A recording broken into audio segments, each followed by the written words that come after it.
All right, everyone. Hey, welcome to this conversation today. I'm so excited uh, to have my friend Brent here. We're going to be Hello. having a conversation about the elephant in the room that is always there whenever you're trying to make change in your life, and that's fear. And I'm so excited to have Brent here with me in this conversation because Brent has been just a rock in my life as I've faced some fears. And we were just chatting a little bit before this about how relevant this conversation is because it's always present and we're working on busting through some fears in real time. So yeah, Brett, I don't know about you, but anytime I guess previously when I would go to set some sort of goal, I would make myself wrong. I would attach some story to it if I was afraid. Like I would say like, "Oh, I must not be good enough because I've got some fear and like this desire to be fearless. And it's just like not a thing. I found it's not Yeah, a thing. same. And we always joke about us being the same person. So, I think the fear, and to name some of the fears for me, I remember talking about like fear of failure, and it's so much of it is tied back into perfection for me. Mm-hmm. And Mm-hmm. trying to be perfect, there was a fear of actually doing anything because if it's not perfect, don't do it, and like a never-ending circle.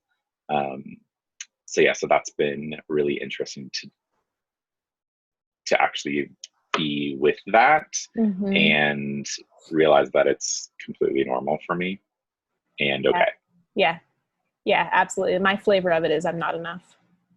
Yes. I'm not good Not enough. good I'm not enough. smart enough. I'm not Mhm. funny enough. I don't, Right. all the And things. always compared to who I see around me. Mm-hmm. Yeah, absolutely. Mm-hmm. Yeah. So if you're watching this and you have some of those fears, congrats, you're human and you're normal.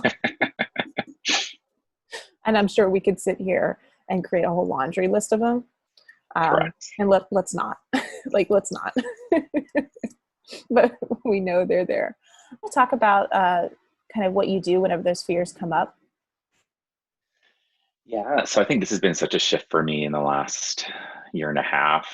Um, you know, as I've gotten older, I feel that fear has crept more into my life. And, I think back to like when I was young and I picked up and moved from rural Minnesota to Indiana for college. And then I picked up and moved to Atlanta. And it's like, did all these things and didn't really think them through and have everything figured out. But I just did. Mm-hmm. And it worked out great. Right. And then at some point things shifted where it's like I had to have everything lined up and I had to think through, every step. And All those ducks in a row.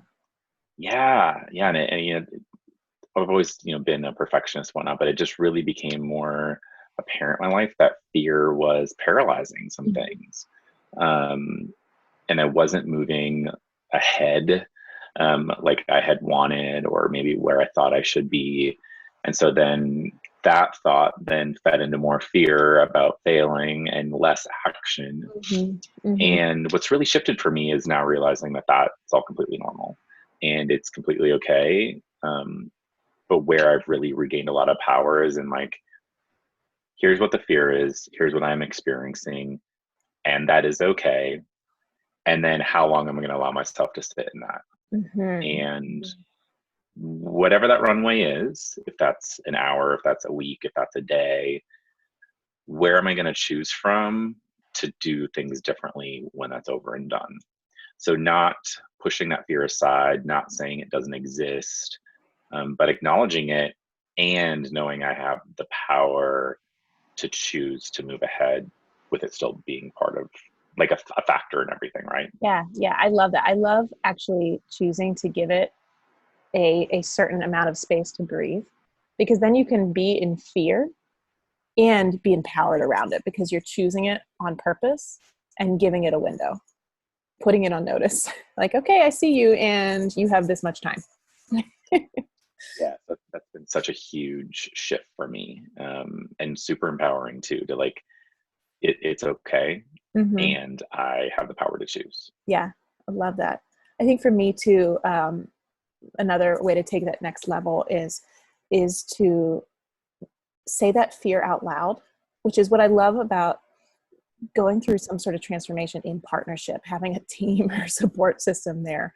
Um, and just because they hold space for you to just be with your stuff.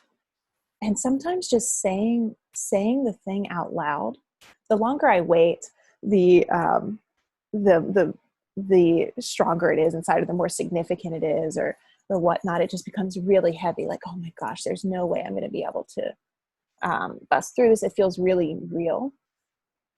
But then saying it out loud, I don't know what happens, but it's just my ears hear my words for the first time.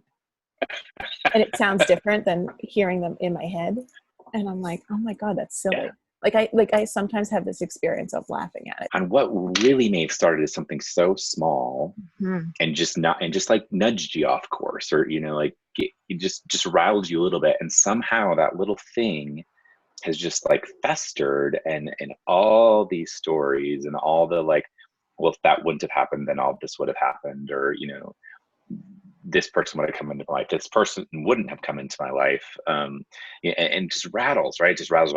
And so how you're saying, you talk about it and laugh, and I'm just like totally picturing you like laughing at something, and how much I love your laugh.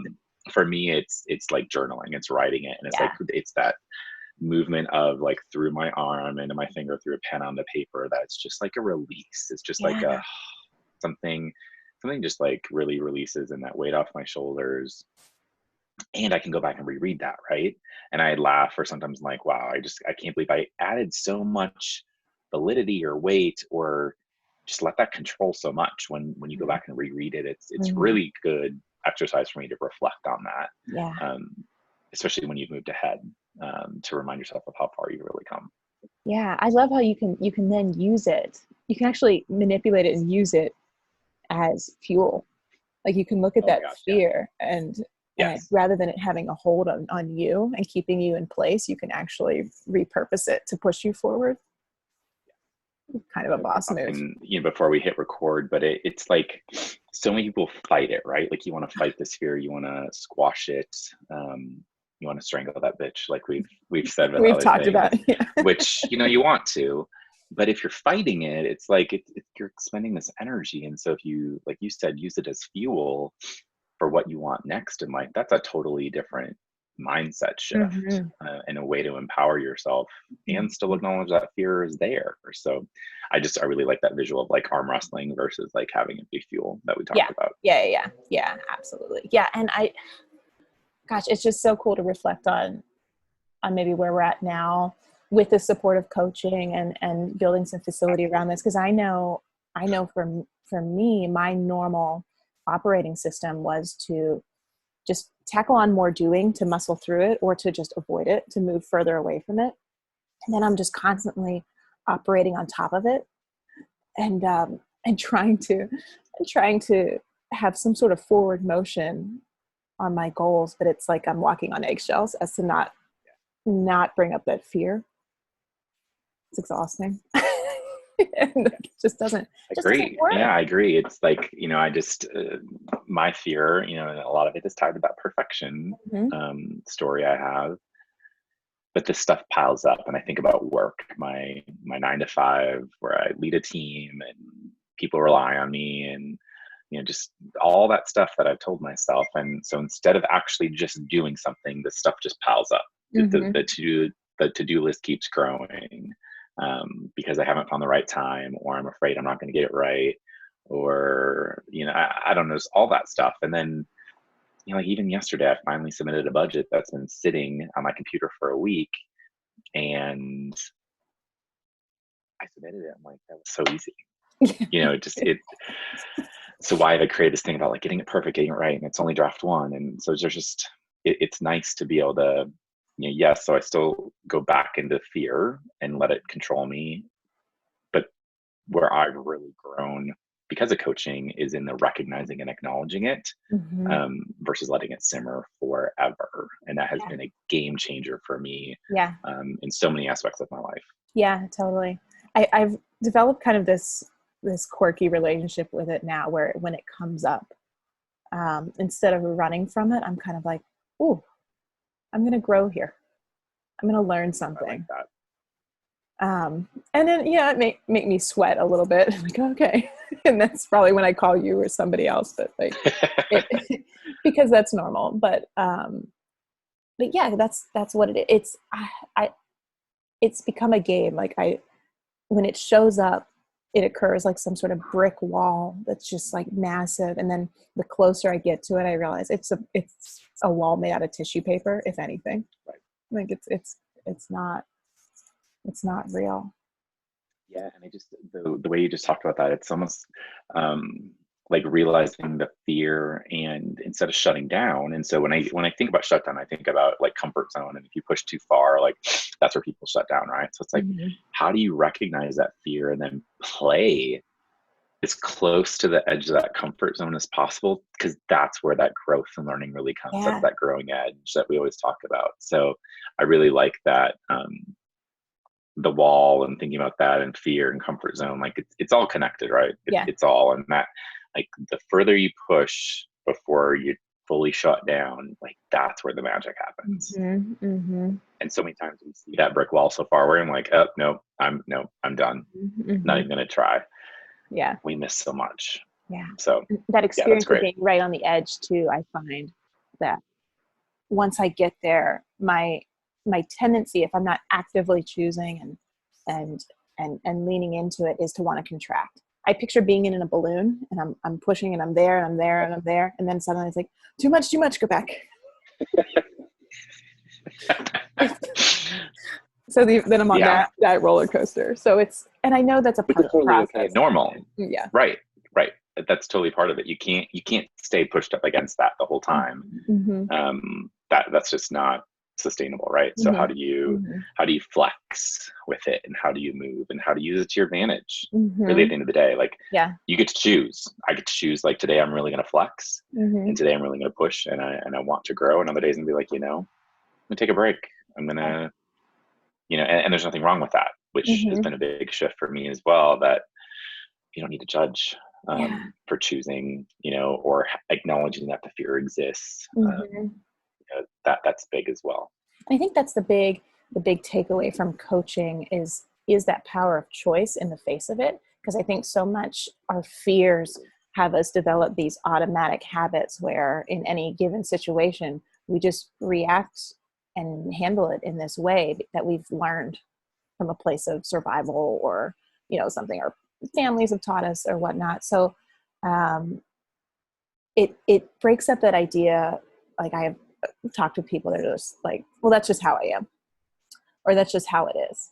And it's like, it's just a pattern. It's just a really strong muscle you've been working. So the idea that what coaching has reflected is you can choose in any moment. So just pointing to the fact that all of it's a choice, and and it's powerful to realize that. It's some responsibility too. It's easier to point outward at, well, this happened because of that and this thing and whatnot, but actually owning it. Right now, right? Like everyone has to be experiencing some set of fear. Yeah. Something, whether it's health or family, job being affected, paycheck being affected, like that's all fear, and that's Mm-hmm. totally legitimate things to be fearful of, and we get to choose. Yeah. Right? It's not discounting that or saying that's not important, but we still get to choose. Mm-hmm. Like, we still get to choose to take care of ourselves and go for a run. We choose to, like, if finance has been affected, or if we're afraid of finances being affected right now, that's where I am, right? Like, Mm-hmm. I don't know what the future is going to hold. I can choose to cut everything fun out of my life out of scarcity, or I can choose to keep what's in my budget based on what I value. Like, those Yeah. are two very different places to choose from, and can be so empowering, and Mm-hmm. acknowledging there's a lot of fear right now in the world. So just such like you said, such a timely thing and timely conversation, and we all get to choose Yeah. And I where love we want to go with it. I mean, you're referencing the pandemic that is in the world right now, although you didn't mention it, in this 2020 COVID, 19, and we could not talk about that. And all these fears still exist outside of it. Like somebody could watch this video of us 20 years from now and be like, oh yeah, I'm still afraid of all that shit, Yeah. it's just heightened right now due to circumstance. So yeah, so if you're watching this right now, definitely hope you got something out of that, but I'm actually super curious of what do you choose around your fear?